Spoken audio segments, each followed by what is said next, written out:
Students, एक बार फिर से आपका एक और नई वीडियो में बहुत बहुत स्वागत है।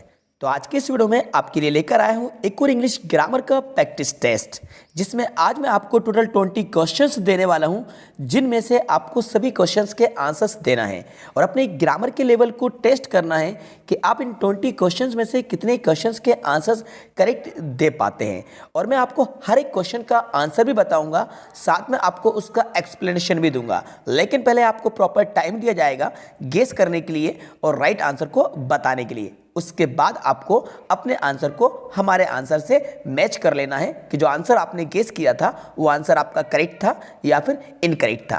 क्योंकि सभी क्वेश्चंस काफ़ी ज़्यादा इंपॉर्टेंट हैं, इसलिए वीडियो में अंत तक बने रहिएगा और ईमानदारी से इस टेस्ट को दीजिएगा। और वीडियो के लास्ट में कमेंट्स करके अपने स्कोर को ज़रूर बताइएगा। चलिए वीडियो को शुरू करते हैं। ये रहा हमारा question number first. Italy is European country. Option हमारे सामने article a and the.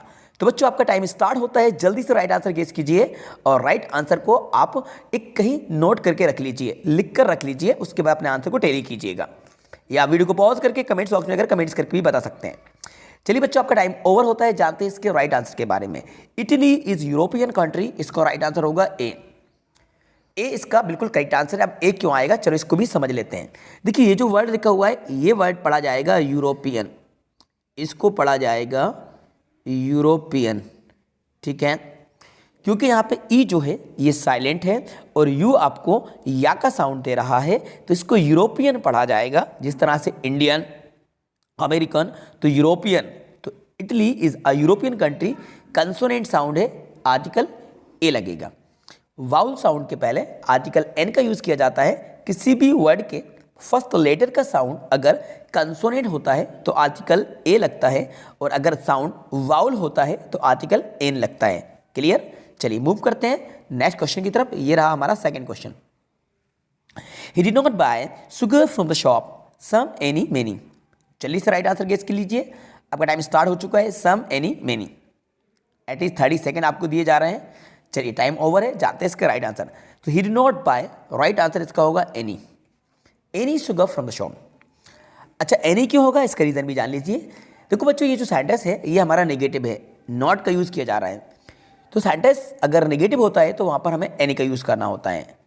Affirmative sentence में सम आता है और इंटरोगेटिव सेंटेंस में भी एनी आता है। तो he did not by any sugar from the shop, right answer हमारा एनी है। क्यों है? क्योंकि सेंटेंस हमारा नेगेटिव है। आगे मूव करते हैं क्वेश्चन नंबर 3 की तरफ। She tried both keys but worked either या नीदर। जानते राइट आंसर के बारे में। आपका टाइम ओवर हो गया। आई थिंक आपने राइट आंसर गेस कर लिया होगा। बच्चों, इसका जो राइट आंसर है नाइदर है। शी ट्राइड बोथ कीज, उसने दोनों ही चाबियों से कोशिश की लेकिन किसी ने भी वर्क नहीं किया। बट नाइदर वर्क, बट लगा हुआ है, सेंस नेगेटिव निकलेगा, तो यहाँ पे नाइदर लगा दीजिएगा। नाइदर वर्कड, बट है, सेंस नेगेटिव निकलेगा, नाइदर आएगा। Question number 4। God bless you with a son, can, may, will. Right answer जल्दी से गेस कीजिएगा, आपका टाइम चल रहा है। God bless you with a son, can, may, will. बच्चों, इसका जो राइट आंसर होगा मे होगा। ब्लेसिंग्स करने के लिए हम मे का यूज करते हैं, प्रेयर के लिए, विश के लिए मे का यूज किया जाता है। इस एक्सक्लेमेटरी साइन को देख लीजिएगा और मे लगा दीजिएगा। May God bless you with a son, right answer यहाँ पे मे आएगा। चलिए आ जाते हैं क्वेश्चन नंबर 5 की तरफ। It rain tomorrow, shall, may, could. काफी अच्छा क्वेश्चन है, इस तरह के क्वेश्चन एग्जाम्स में पूछे जाते हैं। राइट आंसर जल्दी से गेस कीजिएगा, शेल, मे या कुड। तो बच्चों, इसका जो राइट आंसर होगा मे होगा। इट मे रेन टुमारो, इसमें देखो पॉसिबिलिटी बताई जा रही है। क्या बताई जा रही है? पॉसिबिलिटी। तो पॉसिबिलिटी के लिए, संभावना के लिए हम यूज करते हैं मे का, ठीक है। पॉसिबिलिटी बताई जा रही है इसलिए मे आएगा। Question number 6। Work hard लेस्ट you fail, could, would, should, must. काफ़ी अच्छा क्वेश्चन है, जल्दी से राइट आंसर गेस कर लीजिए। वीडियो को पॉज करके कमेंट्स बॉक्स में जाकर कमेंट्स करके बता दीजिए, या नोटबुक में आप नोट करते जाइए आंसर और हमारे आंसर से इनको मैच करते जाइएगा। चलिए, आपका टाइम ओवर होता है। जानते राइट आंसर के बारे में। तो इसका जो राइट आंसर होगा शुड होगा। Work hard लेस्ट you should fail. अच्छा, शुड क्यों होगा, चलो इसके पीछे की वजह भी जान लीजिए। ये जो वर्ड आ रहा है लेस्ट, तो बच्चों सेंटेंस में अगर लेस्ट वर्ड आ रहा है तो उसका पेयर बनता है शुड से। लेस्ट के साथ शुड का यूज किया जाता है, बस इस बात को आप याद रखिए, नोट करके रख लीजिए। लेस्ट, शुड, लेस्ट के साथ शुड का यूज किया जाता है। राइट आंसर शुड है। Question number 7। He is good English, in of at. काफ़ी ज़्यादा इंपॉर्टेंट क्वेश्चन है, इसको गेस कर लीजिए। चलिए आपका टाइम ओवर होता है, बस इसका जो राइट आंसर है 8 आएगा। He is good at English. बच्चों गुड के साथ एट का यूज़ किया जाता है, गुड एट होता है, गुड एट होता है, गुड इन नहीं होता है। आपको देखने में इन सही लगेगा, आपको ऐसा लगेगा कि इन सही शूट हो रहा है, he is good in English ऐसा लगेगा, लेकिन इन नहीं आएगा, एट आएगा। He is good at English, good के साथ एट का यूज़ किया जाता है, गुड एट होगा। At the plate was by the maid servant broken.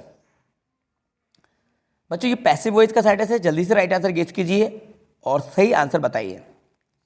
चलिए टाइम आपका ओवर होता है, इसका जो राइट आंसर होगा broken. The plate was broken by the maid servant. Passive voice है और पैसिव वॉइस में वर्ब की थर्ड फॉर्म का यूज किया जाता है, तो यहाँ पे वाज के बाद आपको V3 लगा देना है। The plate was broken by the maid servant. Okay, सभी पैसिव वॉइस में मेन वर्ब की थर्ड फॉर्म लगती है, तो ब्रेक की थर्ड फॉर्म क्या होगी, ब्रोकन। तो ब्रोकन बिल्कुल करेक्ट आंसर है। चलिए आगे मूव करते हैं क्वेश्चन नंबर 9 की तरफ। We prefer wisdom wealth at to या फिर देन। चलिए से राइट आंसर गेस कीजिए और बताइए कि इसका राइट आंसर क्या होगा। चलिए आपका टाइम ओवर होता है, जानते हैं राइट आंसर के बारे में, तो इसका जो राइट आंसर है 2 है। We prefer wisdom to wealth. अच्छा 2 क्यों है?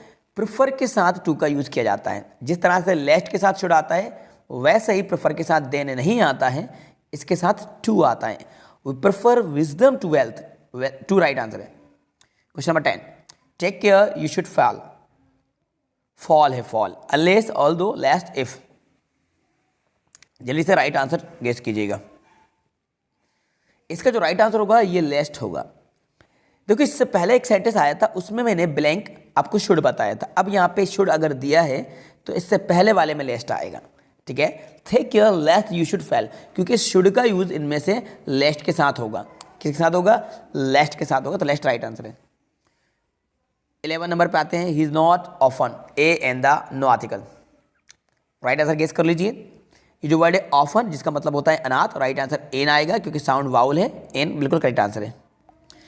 चलिए आते हैं क्वेश्चन नंबर 12 की।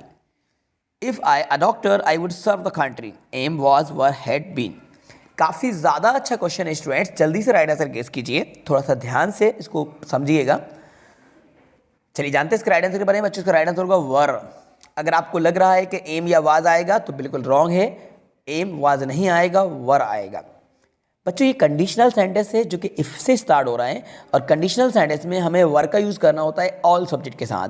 ऑल सब्जेक्ट के साथ वर आता है। अब सब्जेक्ट को सिंगुलर प्लूरल में नहीं देखना है, अब सब्जेक्ट आपका चाहे तो सिंगुलर हो या फिर प्लूरल हो। अगर सेंटेंस कंडीशनल है वर का यूज़ किया जाता है। If I were a doctor, यदि मैं डॉक्टर होता, I would serve the country, मैं कंट्री की सेवा करता, देश की सेवा करता। राइट आंसर आपका वन है। 13, did you buy sugar from the shop, any some few many. Guess कीजिए राइट आंसर। टाइम ओवर होता है, इंटररोगेटिव सेंटेंस है, एनी आएगा। अभी मैंने आपको रिसेंटली बताया ना, इंटररोगेटिव और नेगेटिव में एनी आता है, एनी राइट आंसर है। 14, he was late yet he was able to catch the bus either but although if। Guess कीजिएगा राइट आंसर। जानते हैं राइट आंसर, इसका राइट आंसर ऑल्दो होगा, क्योंकि यहाँ पे यट आया है, ऑल्दो के साथ यट का यूज किया जाता है। Although he was late yet he was able to catch the bus, although right answer है। Question number 15, Sahil came to my house foot on by from। जल्दी से राइट आंसर बताइए। चलिए आपका टाइम ओवर होता है, जानते हैं राइट आंसर के बारे में। बच्चों इसका जो राइट आंसर होगा ऑन होगा। ऑन फुट मतलब होता है पैदल, पैदल चल के कहीं जाने को कहा जाता है on foot. Sahil came to my house on foot। ठीक है, ऑन फुट पैदल चल के जाने के लिए। बाय का यूज़ करते हैं किसी व्हीकल से जाने के लिए, बाय टैक्सी, बाय ऑटो, बस, ट्रेन, वहाँ पे बाय का यूज़ किया जाता है। बट यहाँ पे पैदल वाली बात है, फुट है, ऑन फुट होता है, बाय फुट नहीं होता। 16, there is hardly sugar left some any few a few.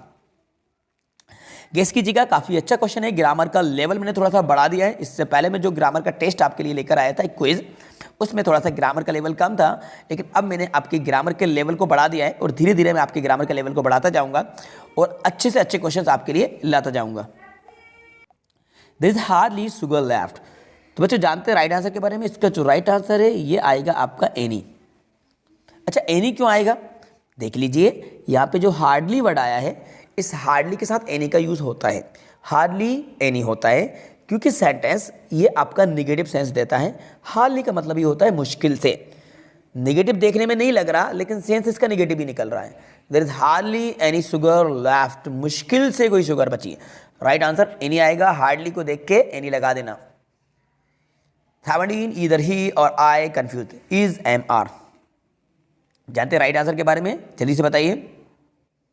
Right answer इसका एम आएगा। इधर ही और आई एम कंफ्यूज, आई के साथ एम का यूज किया जाएगा। ये 2 पार्ट में डिवाइड हो जाता है, तो आई एम होगा।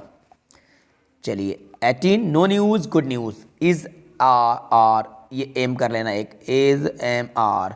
तो ये जो न्यूज वर्ड है देखने में प्लूरल लग रहा है, लेकिन ये सिंगुलर है। राइट आंसर इज होगा। No news is good news, is right answer है। 19 I was taking a cup of milk every day, should use to must, or dare. Right answer guess कीजिएगा बच्चों। आई वॉज है और taking है, तो यहाँ पे आपको यूज टू का यूज़ करना है। बिकॉज आईएनजी का यूज टू के साथ होता है टू बी वर्ब के साथ, ठीक है। तो I was use to taking a cup of milk every day, should must dare नहीं आएगा, इनके साथ V1 ही आता है, लेकिन इस यूज टू के साथ आईएनजी लग जाता है। अब लास्ट वाला ये रहा 20 नंबर का। No sooner did he see the cobra he ran away और as then not. Time over होता है इसका, जो राइट आंसर होगा देन होगा, क्योंकि नो सूनर के साथ देन का यूज़ किया जाता है। नो सूनर देन होता है, नो सूनर देन होता है, ठीक है। तो बच्चों इस तरह से मैंने आपको टोटल 20 क्वेश्चंस बता दिए हैं और इसका एक्सप्लेनेशन भी दे दिया है। हर एक क्वेश्चन का आंसर आपको बताया है और प्रॉपर आपको आंसर गेस करने का टाइम भी दिया है। अब जानना ये है कि इनमें से कितने आंसर आपने करेक्ट दिए हैं। इस 20 में से आपके क्वेश्चन के आंसर कितने करेक्ट थे, ईमानदारी से आप कमेंट्स बॉक्स में जाकर कमेंट्स करके हमें बताइए। अपने ग्रामर के लेवल को टेस्ट कर लिया होगा और आप अपना स्कोर ज़रूर बताइएगा।